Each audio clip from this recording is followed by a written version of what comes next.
Kutioka sura jadi 10 shirimo shashivi. Akunnungu watite kwa Musa. Ntamba nukudile nkono kuiunde ni shivi shishiunishila Ejipitu. Shivishele shashishiwa shashi kwa yaga. Musa vatamba nukudile nkono kuiunde ni kwa mariku gatatu shabadi shivisha kuogoya mu Ejipitu jore. Ngadiwa kwaona vani. Pa mariku gatatu ngadiwa kutioka pa malu gao.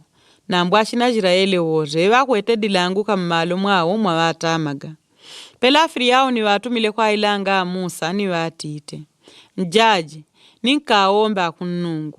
Neshebari ngondolo ni ngombe.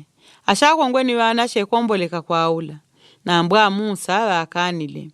Mwejo veo shintu vei nyama yaradaka jetu jakutiniri aja tukapeleshe kwa akunnungu. Kuleka kwa ele, ilangwa yetu nombe ijaule niungwe. Ata morishi nyama shimo nga tushileka. Tukwete kuragula ine ya kukutii, tukaombe kwa kunnungu jwetu. Ninaga nkana tuishe kumalo, nga tuimanyidila inyamashi mpaka tukatendele radakaja kutiniri.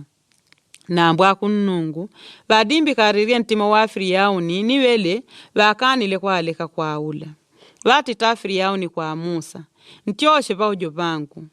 Nganguraka kumbona kuika roni pa ujo bangu. Dihe kudia shinchijiwa nangu opejangu mwe shinchiwa. Wajanjila Musa. Iwe mpela mwankuradila. Ngadi roni pa shinchijiwa nangu opejenu.